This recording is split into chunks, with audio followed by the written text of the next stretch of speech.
there's a trend of hyper personalization, there's a trend of keeping it human and personalizing content to each individual, not living at the world of personas, but living at the world of individuals. And then finally, when you do all of this type of AI work, how do you make sure you don't look plastic?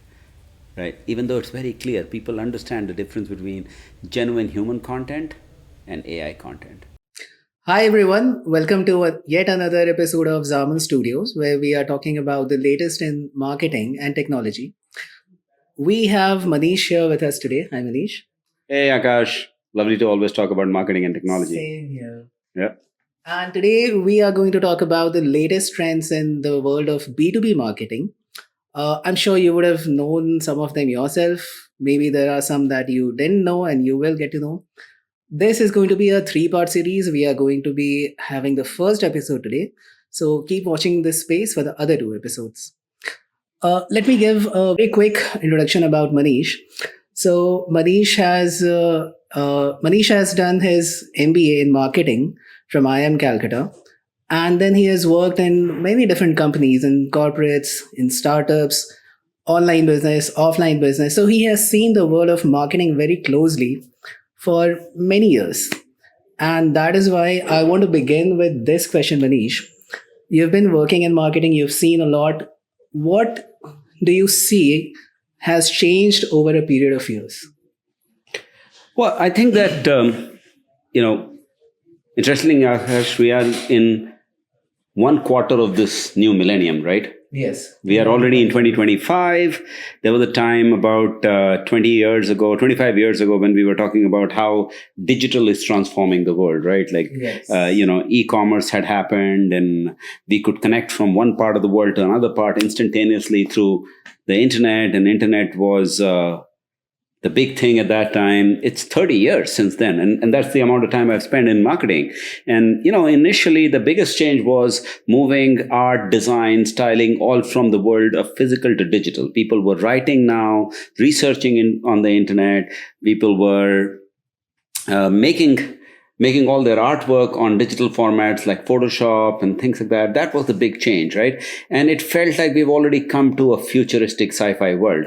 Well, lo and behold, 2-3 years ago, we saw generative AI take on, and the world of marketing is changing all over again. I think the big thing today is the presence of generative AI, is the presence of how you can imagine, research, visualize, talk, back and forth, do everything with this power of generative and agentic AI. That is the big thing happening now. The question is, are marketers ready to use it? Yes. Are they using it? Are they overusing it? It's all the question here. So I believe that's the biggest trend right now. No new thing here.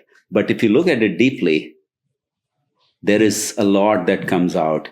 There is a trend of integration with that AI. There's a trend of hyper personalization. There's a trend of keeping it human and personalizing content to each individual, not living at the world of personas, but living at the world of individuals. And then finally, when you do all of this type of AI work, how do you make sure you don't look plastic? Right? Even though it's very clear, people understand the difference between genuine human content and AI content. So it's about striking the right balance between AI and human. Yeah, it is actually.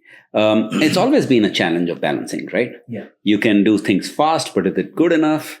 Right. Now, obviously, with the world of AI being trained on all the stuff that has been fast and good, it is not giving you poor quality output, Yes. but it is giving you a very generic output. Today, if you ask AI to create a campaign for you, it doesn't automatically think of a campaign specified to a type of individual. You have to talk to that AI. Just like if you hired someone from the best engineering and marketing institutes, and if you said, oh, run a campaign, they'll just do a generic campaign. You have to educate them. The task of balancing the use of generative AI is the task of working with that AI, helping it, prompting it, making it understand, giving it data. So I guess what you're saying is that the devil lies in the details, how detailed your prompts are to take you to where you want to be. Yes, exactly. I think it is all in the details, but it is also necessary that you converse with the AI, right? the generative AI is actually going to be very useful if you use it in the manner that you're prompting it. Right? So you can give it a lot of details, but you also have to give it a lot of details of what you don't want. Yes. Right? So it's a training. They use the term training. I mean, it comes from training of artificial intelligence is actually modeled on training of actual professionals. So in that sense, you can't assume it's all ready to do. You have to train it. Yeah, that to me is one of the biggest trends here. All right. What are the other trends that you think are happening here? For example, you were talking about hyper personalization. So, what do you see is happening in the world of hyper personalization? Let's first try to understand. Let's first make sure that we are clear about what exactly hyper personalization means in the world of B2B marketing. So, here's the thing: personalization has been going on for a long time. Right? The world of digital allowed us to connect with B2B customers almost on a daily basis, like you could connect with consumers. In B2C, you could broadcast to your consumers all the time. Of course, they were not talking back to you. The world of digital made sure that even B2B and B2C customers, you can connect to them all the time. So, did you have a direct channel individually to an individual in the B2C or B2B world earlier? No. If it didn't have a direct channel, one-on-one channel to them, there was no point in creating something that was to be directed only to one individual. Well, digital created the direct channel, but there was so much data. There was so much data that it was difficult for us to choose what message should I give to Akash and what message should I give to, let's say, people working in the marketing field who are aged between 25 and 35, right? In the personalization world, we created personas. We said, look, people working in North India with a background of engineering and marketing in the age group between 25 to 35 are a persona, right? Figure out what that persona needs and send to them. Who has the time and ability to figure out what Akash specifically needs? Right. So every individual in that bucket or in that cohort is treated as equal. Right. It's the same thing. As marketing improved, you were doing things like, okay, no, but we believe that those who actually come from a science stream are different. So look at their background differently. And you created more and more personas. The word hyper-personalization is where making those personas have come down to the point that you are talking about one single individual. And it actually goes beyond.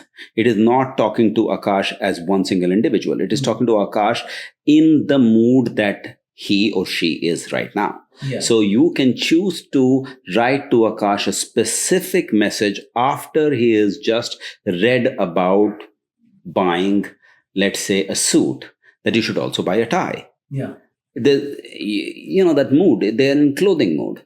Right? If they just bought a screwdriver, you can tell them a drill, right? Rather than selling them a tie after they bought a screwdriver and selling them a drill after they bought a suit, right? So those kind of mindsets and time of day and previous content, the recency effect, plus all the way down to an individual, that is what hyper-personalization is.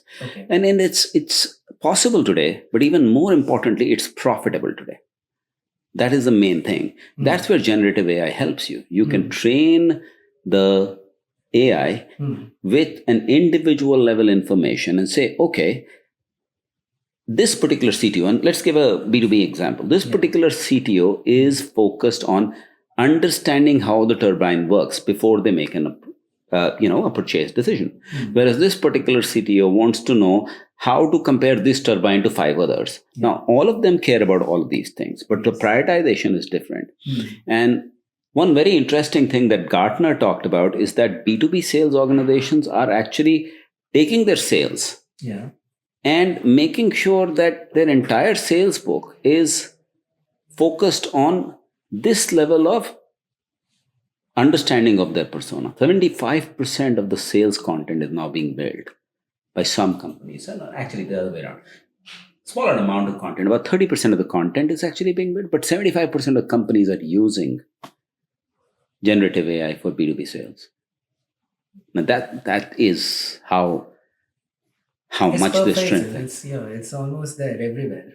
Yeah. And the question that we hear all the time is, how can it be so pervasive? just happened 2 years ago or 3 years ago, Yes. right? Well, so first, I think this is still very early days.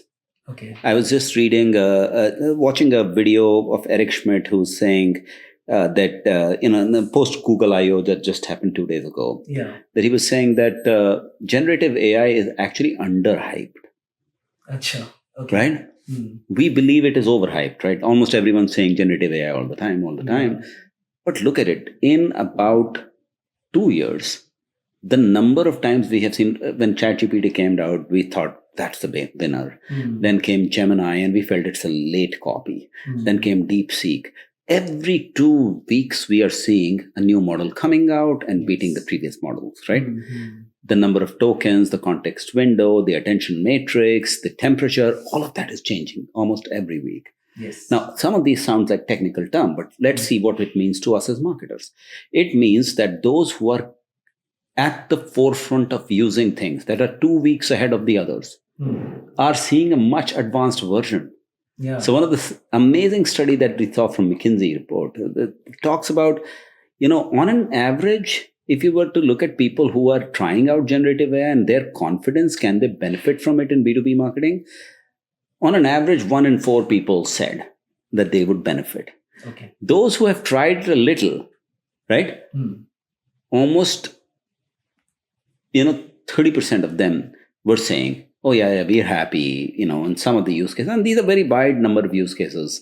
I'll tell you, the use cases are things like identification of the opportunity, determining what is the best way to pitch in that opportunity, reporting, providing supporting data for the reported data, RFP response, research that is smart and focused on the RFP.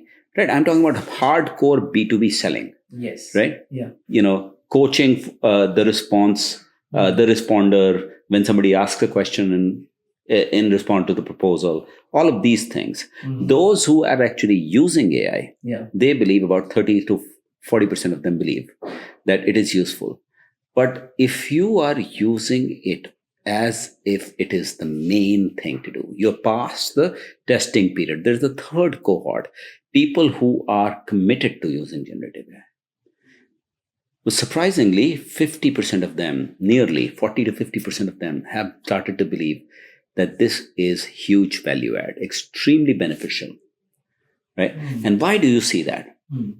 Well, because 2 months is a big time. Those who are continuously using are investing in buying the latest models. Yes. Those who are still trying are playing with the slightly older models. Right. And those who are just listening to it or seeing others do it, they can't believe this. So yes, it's extremely profitable. And I would say if McKinsey does this research one more time next year, I would be surprised if not everyone is saying that. Now, humans being humans, I think everyone would still mean 75% of people are using it. 25% are, there's so many people who are still not using online commerce, right? Yeah, there's always some people who will be like, right. Well, they'll either become irrelevant, but they won't become irrelevant in a year, or they'll retire and the next generation will take over. Yes. So leave that aside. But I think it's clear that the new tools are being used significantly. As a matter of fact, 75% people are using. Of those heavy users, 50% are happy. And about content that goes out, about 30% of all outbound marketing messages came out from that Gartner report, is generated by AI systems today. So I think, Manish, this goes back to your previous point when you said that you need to be expert or you need to give detailed instructions to AI to get proper output. I think I see a connection between that and this point, that the more you use, or talking about the cohort that uses AI more, I think they got better at using it. They got better at prompting. And that is one of the reasons why their confidence also shot up. Yeah, absolutely. It's absolutely that. So go back to the previous days of you hiring somebody from college. Yeah. You take someone who you have trained. Yeah. Right? You take someone who just came out of college. Yeah. Same intelligence. Let's assume that. The one that you just take out of college and say, hey, here's the work, do it. They'll do something. They have done case studies, etc. in college, but not real world stuff. Not real, yes. So they will do something. It will not be bad. First time around, you'll be very happy because the language will be fine. The key points are there, but it's missing something. So you'll say, okay, I'll give you feedback. Do this. So you don't understand this customer feels like that. Please, can you write like that? Oh, they're very patriotic. Do something about nation building. Oh, they are very people oriented. Talk about emotional impact to the customers. Yeah. Right. So you're giving them some nuggets. Yes. The second one will do much better. Yes. Right. And where is it going? It's somewhere rewiring their brains to understand each individual customer differently. Right. That's exactly what you're doing with your hyper-personalization of your agentic AI. Yes. You're tailoring them to understand what content is receivable by this particular individual. Do they want explanation, description, comparison, details, mechanicals, electricals? What do they want to know? Yeah. Second is the timing. Should you tell them this when they are timing of day? What time of day are they more attentive? It could be also timing of the process. If they are considering right now, what information do they need? If they already made a purchase decision and they need to be given a consonance in their decision making, what information do you give? Third is the channel. Certain areas should be more, like conducive for something. So certain things you'd love to see from a salesman. Yeah. So even though content is being delivered by a salesman, doesn't mean it can't be generated by AI and supported, right? Certain things would be much better off on a website. Yeah. So that's the channel. Then there's the format. Certain things are better off in a written document. Certain things are better off in an infographic. If you want to have certain things are better off in charts. Certain things are better off in videos. Explainers are better off in video. Data is better off in tables, right? So you have to understand what works best for what to the individual customer and the situation. And this, if you think of these 5 dimensions, content, timing, channel, format, and individual preferences, training on all of these makes your hyper-personalized agentic AI work much better. Right. And I think the technology is enabling you to do all of these things at a very high scale. So expectations are growing up like crazy. Right. This McKinsey report, it basically says that like 7 out of 10 people expect this personalization now. Yeah. Right? If you don't give them this, they are expressing their frustration. Oh. Almost 75% of people will say, you should have known I want it to be given to me in a 2x2 comparison. Why are you giving me a written document? Yeah. You should have understood that I want to see how are these data comparing with these 5 different well-defined metrics. So people expect that you know these things. Right. And if you are not doing it, then there is someone else who is doing it. Oh, yes, it's making money, right? Yeah. So if, for example, you are using better data to a CTO who's buying a turbine, you end up buying the turbine with the guy who explains better. Absolutely. Right? Yeah.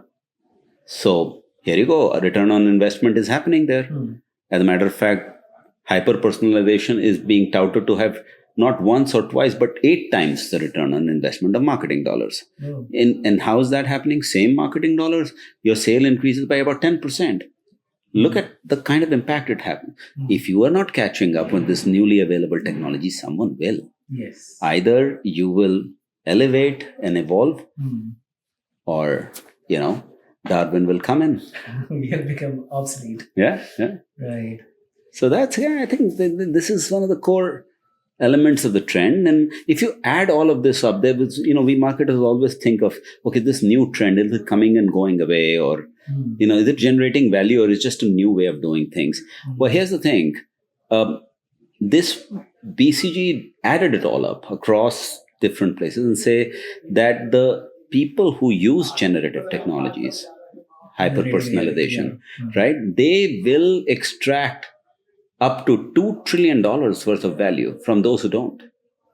So that's how much the value shift will happen. I mean, that's like one whole nation, right? Yes. Worth of value, right? India is probably now twice that one. Very happy to see India actually go up to one more notch and is now nearly 4 trillion. But it's half a nation of India's size. Right. That much amount of value will move from those who are using old methods to those who are using net. That's the amount of value shift. You can't ignore this. Yeah, at your peril, at your Yeah. own peril. Yeah, yeah. So that's that's the level at which this is happening. Mhm. Now, one of the most important trends is we talk about AI and all the focus that AI has on speed, efficiency, personalization. Yeah. But one of the major issues that it is causing is that it is still, if not done well, it is still seen as artificial. Yeah. And nobody likes artificial, right? So, how will you actually make sure that you are still connecting with the emotionality of people? You still ensuring that the volume of work is not so high that the effect of that work is going down. Yeah. That is the notion about being more human in your communication. As you train it to focus on the emotions that are important. Train it to remain informal when required, right? Even in B2B settings. Absolutely. Yeah. The receiver is Mr. Jones. He is not CTO of company X. She is not thinking of just her position in her work. There is an element of emotionality in that decision making. Right. And that is the reason why don't just be efficient, be human, be effective. That's the third most important trend. And if you are looking at that, one of the things that we believe here when we say engineer your influence, Yeah. AI, I believe, is about engineering, which is efficiency, better, and all that. But the human part is the influence. Yeah. People don't like you because you are saying the right thing. It's because you care about them. Yeah. How do you bring about the element of care? I do believe that the right thing, and this is good news for marketers, the humans of marketing are not going away. Their job is to use this technology to make sure that their care comes out much more efficiently. Yeah. Right? Right. So I always remember that you have also taught all of us here Mhm. that we are working with companies that are in high tech industries, but we must make sure that everything that goes out, it is simplified. We are not here to complicate things, right? Even if we are talking about complex things, it should be done in a very easy to understand and simplified manner without losing the meaning. To a large extent, AI can help in this, right? Yeah. I mean, there are things that you can do. So, for example, if you're explaining how a turbine is working, Yeah. or how a particular type of battery, it's like a sodium ion battery, is lower cost per unit of power than a lithium ion battery, Yes. right? You would need to create a mechanism to explain it. Yes. To a large extent, AI actually helps you in answering some of these by saying, hey, here is the information my customer already knows. He's an electrical engineer who already knows about this and this and this. Yeah. But can you explain this benefit to them? And they'll come back in steps and so they can write you a little video script and stuff like that. Yeah. Ideally, the simplification job is easy for AI to do, but it's difficult for marketers to ask for.